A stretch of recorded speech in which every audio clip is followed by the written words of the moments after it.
नमस्कार। Welcome to YouTube channel कानूनी व चर्चाएं खास। लेकिन आज कानून की बात होगी, कानूनी चर्चा होगी और हमारा ये टॉपिक रहेगा जो बातचीत का। ये एक सुप्रीम कोर्ट ऑफ इंडिया की एक रिसेंट जजमेंट आई है, तो उसका टाइटल है Rohit Jangde versus state of Chhattisgarh. तो इसमें क्या लीगल प्रिपोजिशन, लॉ की प्रिपोजिशन क्या अवॉल्व हुई है, it is related to section 27 of Indian evidence act, जो अब प्रोवाइजो है किसके साथ, सेक्शन 23 ऑफ भारतीय साक्ष्य अधिनियम से। तो ये कन्फेशन होता है, कुछ लोग इसको डिस्क्लोजर स्टेटमेंट भी कहते हैं। अक्यूज्ड, जनरली स्पीकिंग, ये आपको आइडिया है, पहले इंडियन एविडेंस एक्ट में भी वैसा ही था, अब भी बरोटम वैसा ही है कि कोई स्टेटमेंट अगर अक्यूज्ड पुलिस कस्टडी में देगा तो वो इनएडमिसिबल इन एविडेंस है। दूसरी स्टेज है, अगर कोई स्टेटमेंट पुलिस के पास देगा, ऑफिसर के पास, कोई अक्यूज्ड, तो वो भी इनएडमिसिबल है। लेकिन एक एक्सेप्शन कॉर्प की है कि अगर कोई कन्फेशन, कोई डिस्क्लोजर स्टेटमेंट देता है accused while in custody of police, देखिए जो मैं इस पे स्ट्रेस दूंगा, while in custody of police, ये एक एक्सेप्शन है, प्रोवाइजो है। और पहले सेक्शन 27 इंडिपेंडेंट सेक्शन थी, अब जो बीएसए की है वो अब प्रोवाइजो है सेक्शन 23 के साथ। तो ये क्या कहता है कि ये एक, मैंने पहले ही बता दिया, ये एक एक्सेप्शन है। उसमें कहा गया कि अगर पुलिस कस्टडी के दौरान अक्यूज्ड कन्फेशन, डिस्क्लोजर स्टेटमेंट देता है और उसके मुताबिक जो वो स्टेटमेंट देता है, जो वर्बल, जो उसके मुताबिक फिर उसके मुताबिक कोई फैक्ट डिस्कवर होता है स्ट्रिक्टली इन कंप्लायंस विथ जो उसका वर्बल वर्जन, तो फिर वो समझा जाएगा कि भाई ये स्टेटमेंट वो एडमिसिबल इन एविडेंस होगी। लेकिन इस केस में क्या है, जो लीगल प्रिपोजिशन अवॉल्व हुई, जो फैक्ट जब इसकी एप्रिसिएशन हुई, सुप्रीम कोर्ट ऑफ इंडिया ने किया, तो उन्होंने पाया कि अक्यूज्ड जब इसने disclosure statement, confessional statement section 27 की जो एम्बिट में है दी थी before police officer, investigating officer, during investigation, उस वक्त वो अरेस्ट नहीं था, गिरफ्तार नहीं था।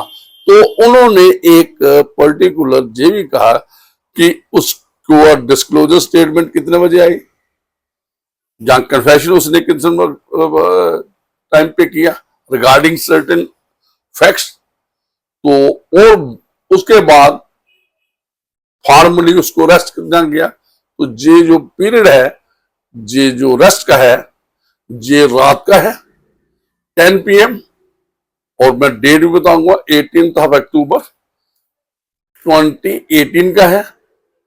10 PM को इसको अरेस्ट किया, तो अरेस्ट से पहले ही सुबह इसकी स्टेटमेंट दिखाई गई है, कन्फेशन दिखाया गया, इसने किया है, अपना कोई डिस्क्लोजर किया है रिगार्डिंग सर्टेन फैक्ट्स, और बाद में उन्हें एलएसडी बुखा के रिकवर भी हुए हैं। वो सुबह इन्होंने जो डिस्क्लोजर स्टेटमेंट वो 10:30 13th October 2018 को, mean in morning there was a disclosure statement by the accused, confession by the accused regarding certain facts, but he was not arrested at that time. Arrest उसकी दिखाई गई है as per जो भी record है वो at night, कितने time पे था, 10 on same day, no doubt day same था, डेट सेम थी। तो क्वेश्चन जहां आया कि क्या ये जो कन्फेशन है, डिस्क्लोजर स्टेटमेंट है, ये एडमिसिबल है in evidence as per section 27 of Indian Evidence Act। तो जब ये सेक्शन पर अगर आप पढ़ो तो तो उसके मुताबिक it is not now admissible, वो एडमिसिबल नहीं होती है, वो एविडेंस नहीं कंसिडर की जाती, क्योंकि अक्यूज्ड पुलिस कस्टडी में नहीं था जब उसने ये स्टेटमेंट दी। तो मैं ये सीधा रेलेवेंट प्रोविजन है तो ये मैं पढ़ूंगा। ये अब मैं बीएसए को ही पढ़ देता हूं, जो प्रोवाइजो है बराबर टर्म सेम है जो सेक्शन 27 का है।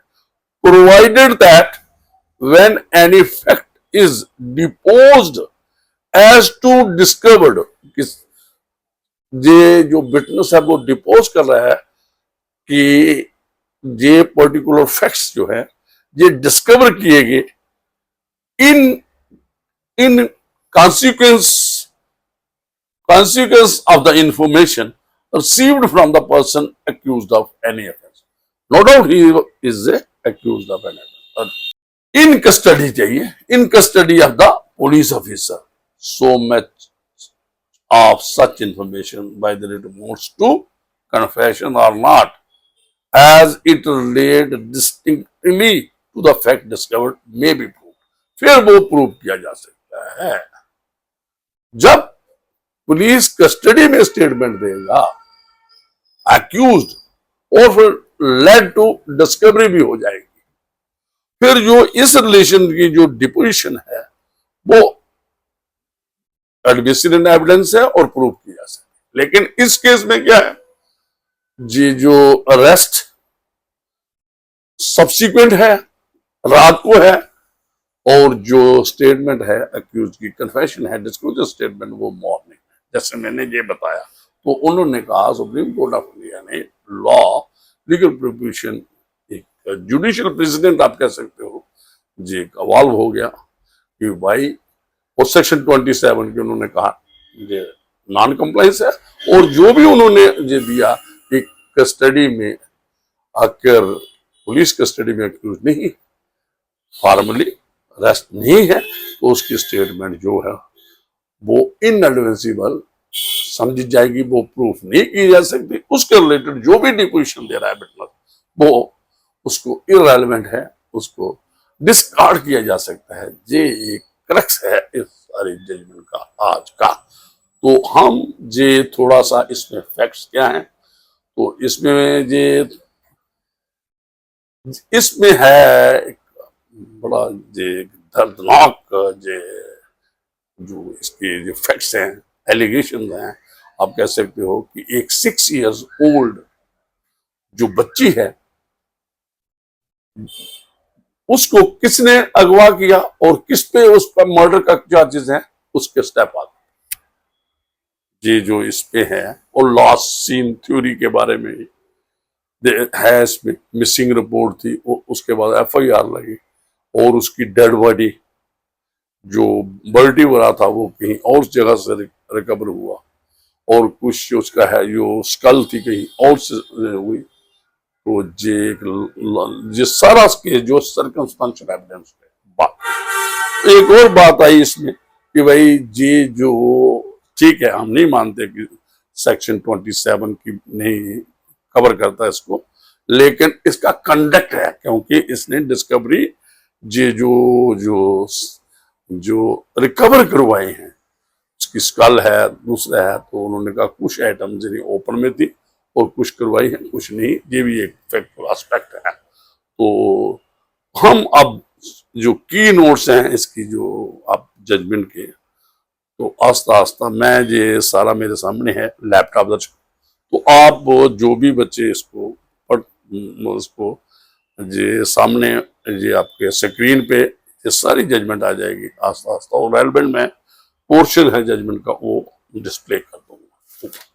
तो इसमें क्या है, ये सुप्रीम कोर्ट ऑफ इंडिया की ऑब्जर्वेशन है स्टार्ट में ही, a botched investigation leaves many questions unanswered and in present case the murder of 6 years old girl went unpunished and her stepfather was incarcerated on mere conjectures. उसका father जो step father था वो भी इनकर्सिनेशन रहा, वो भी जेल में रहा। और सारा ये भी ऑब्जर्वेशन हुई कि पुलिस इन्वेस्टिगेशन में बहुत फ्लास थे। उससे क्या हो गया, एक तो अक्यूज्ड जो स्टेप फादर था वो सारा केस जो मेयर कंजक्चर पे बेस्ड था, और एक आप कह सकते हो इन्वेस्टिगेशन प्रॉपर नहीं हुई थी।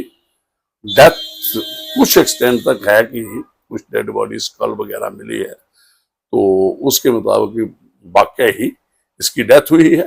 ये डीएनए जो बच्चे का जो सैंपल था वो लिया गया और उसके पेरेंट्स के साथ मिलाया गया, तो वो एक कंपैरिजन हुआ है। तो आगे हम चलते थे। Impugned judgment of the high court affirmed the conviction and sentence of the accused. तो ये जो ट्रायल कोर्ट ने कन्विक्शन की थी, उसके बाद हाई कोर्ट ने उसको कन्विक्शन को जे अपहेल्ड रखा था। The step father on 3 circumstances. कौन कौन से सर्कमस्टांस है? सर्कमस्टांशियल एविडेंस ही है।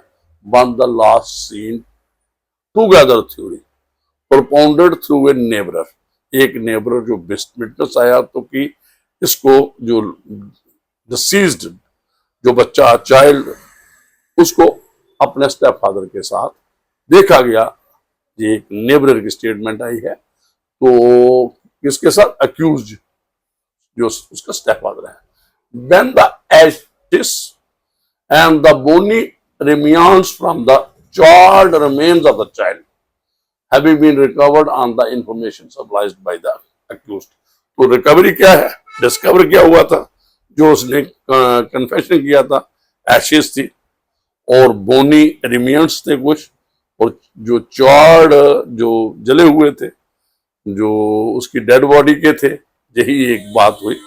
तो उसकी इंफॉर्मेशन जो कन्फेशन की बात है, तो जो एक टेक्निकल आया कि वो उस वक्त वो रेस्ट नहीं था, रेस्ट उसको रात को किया गया। तो ये and loss the skull and teeth recovered from a canal having tallied with the sample DNA profile. और जो स्कल था और जो उसके टीथ थे वो भी एक आया कि ये उसी की बच्चे की ही डेड बॉडी के हैं। जो डीएनए प्रोफाइल लिया था of biological parents of the girl child establishing death unequivocal. जे सुप्रीम कोर्ट ऑफ इंडिया इस नतीजे में बोला कि डेथ वाकई हुई unequivocally. The high court also emphasised the aspect of no explanation having been offered by the accused regarding the knowledge of location। ये होता है ना कि special circumstance last seen together theory में ये वर्डन थोड़ा शिफ्ट करता है, जो एक्यूज को दिखाना है कि जो आपके साथ लास्ट सीन बच्चा देखा गया वो कहाँ गया। तो ये वर्डन शिफ्ट होता है। And incriminating circumstance under section 106 of Indian evidence act. कुछ स्पेशल फैक्ट्स हैं, वो किसको पता है इस केस में? अक्यूज को। लास्ट सीन थ्योरी जो उसने नेबर ने कहा कि बच्चे और जो अक्यूज को इकट्ठे देखा गया था। Whether these factors would form a complete chain of circumstances leading only to the hypothesis of the guilt of the accused without leaving room for any other hypothesis is the question arising there. तो ये सारे जो भी evidence है chain complete होने चाहिए और किसी किस्म का डाउट नहीं होना चाहिए रिगार्डिंग इनोसेंस ऑफ द कोई इस, और सारा यही होना चाहिए कि accused is the only man who would have committed the ये जो मर्डर है किसी भी केस में और पर्टिकुलर इसमें। तो ये इसमें लंबी चौड़ी ये और अप्रिशिएट किया गया है ये जो एडवोकेट्स हैं और जो डिफेंस काउंसिल को भी, और दूसरी की जो जो आर्गुमेंट्स हैं जो सुप्रीम कोर्ट के पास दोनों काउंसिल ने किया वो ठीक है, लेकिन इसमें जो इन्वेस्टिगेशन में बहुत फ्लॉज है इनको मद्देनजर रखते हुए ये भी। तो इसमें क्या है, PW8 है जो हमने नेबरर बताया था। PW8 in neighbor of the accused was also examined to show that accused had taken the child from the house on a motorbike, allegedly establishing loss in together theory. Thus, the circumstance of recovery made the loss seen together theory projected and matching of the DNA profile led to the conviction of the accused.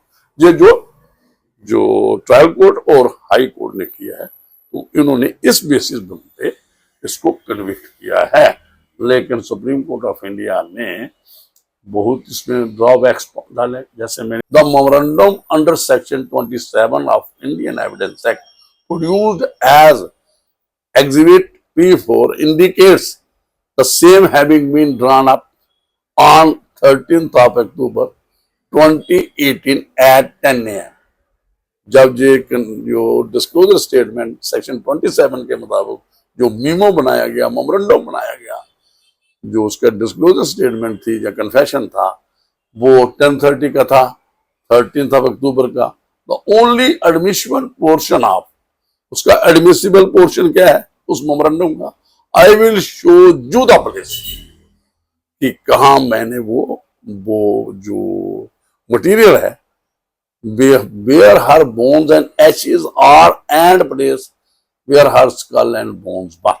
Obviously यही है factual जो थे उनको वो discover करवाएगा। Police पर led by the accused first to the field from where bones with ashes were recovered at 10:55 AM, evidenced by the property seizure memo.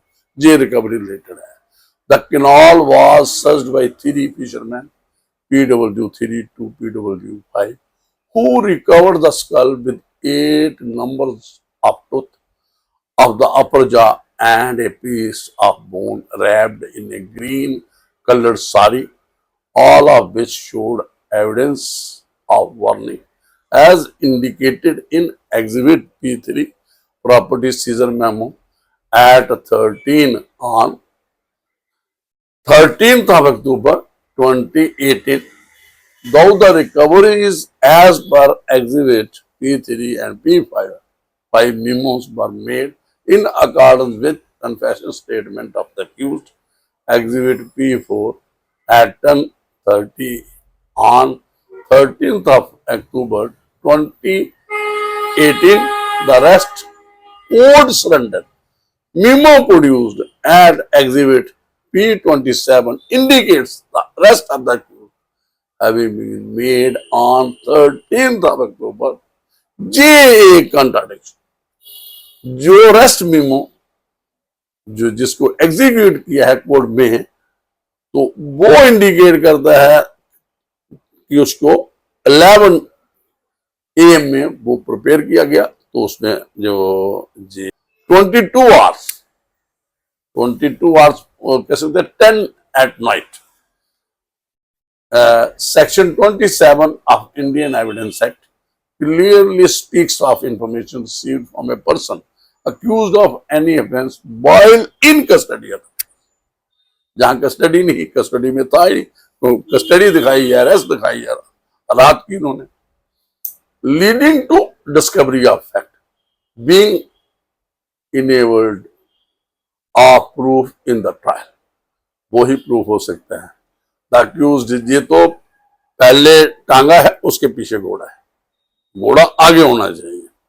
Not the accused at the time of statement was not in custody of police, hence it is removed from ambit of section 27. तो उन्होंने कहा कि section 27 में जो discovery हुई है, जहां जो सारा एक्सरसाइज हुई है, सो 27 की एप्लीकेबिलिटी समझी जाएगी। तो इन्होंने एक जजमेंट है जाफर हुसैन दासगीर वर्थ स्टेट ऑफ महाराष्ट्र, जिस सेक्शन 27 के रिलेटेड पैरा 11 में ये रेफर की गई है।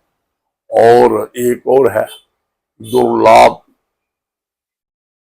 नामा शूद्रा वर्सेस एम्परर, ये भी एक स्टेटमेंट है, it is also related to section 27। तो ये एक Dharam Deo Jadav versus state of UP है, जो सारी इसमें ये डिस्कस की गई है और इस पे बात हुई है।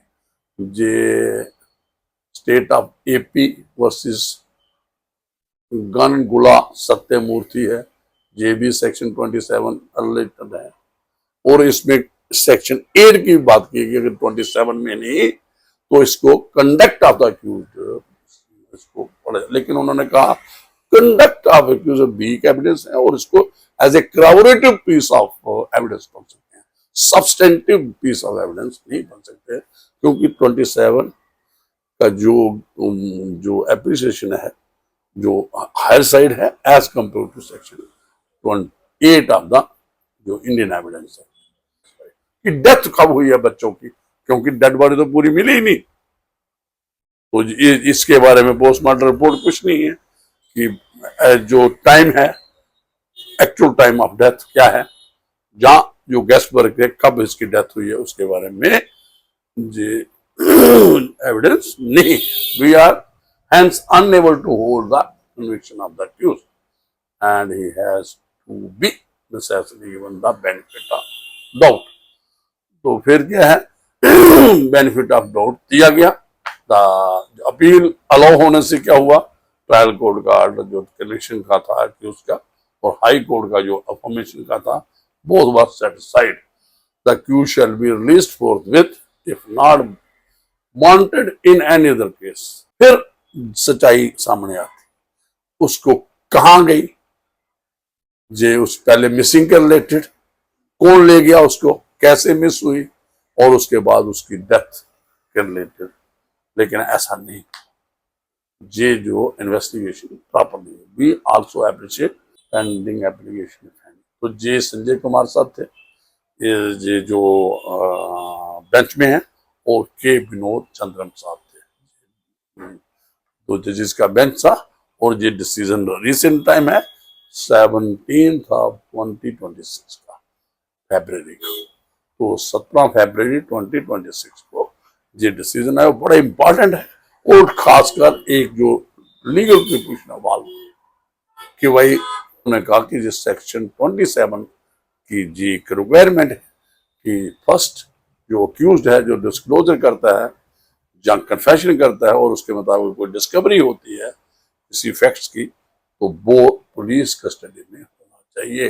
और फिर फर्स्ट डिस्क्लोजर कन्फेशन और उसके मुताबिक कोई फैक्ट डिस्कवर होता है, तो वो तो उन्होंने कहा जहाँ सेक्शन 27 जो एविडेंस इन्होंने लीड की रिगार्डिंग जो डेड बॉडी के रिलेटेड थी, वो और जो उसकी कहा गया कि ये अक्यूज की निशानदेही पे इंस्ट्रक्शन पे रिकवर किया गया है, वो 27 की जद में नहीं आती है। तो उन्होंने कहा कि सेक्शन 8 को कंडक्ट अक्यूज का, तो उन्होंने no doubt conduct weak piece of evidence है, उस पर टोटली रिलाई करते हुए कन्विक्शन ना की जाती है। हाँ, अगर सेक्शन 27 के रिलेटेड एविडेंस जो अगर प्रूव होता तो कुछ और बात हो सकती है, और सर्कमस्टांस जो है, चेन ऑफ सर्कमस्टांस है, वो भी उन्होंने कहा। लास्ट सीन थ्योरी भी उन्होंने कहा कि ये साबित नहीं होती है, और वर्चुअली ये डाउट का मामला रहता है, तो ट्रायल कोर्ट और जो हानेबल हाई कोर्ट ने कन्विक्शन की थी और कन्फर्म रखी थी हाई कोर्ट ने, वो सेटिस्फाइड की गई। तो मेरे नोटिस में जो जजमेंट आई, तो मैंने कहा कि आपके साथ शेयर करूंगा, तो मुझे दीजिए इजाजत। Thank you very much.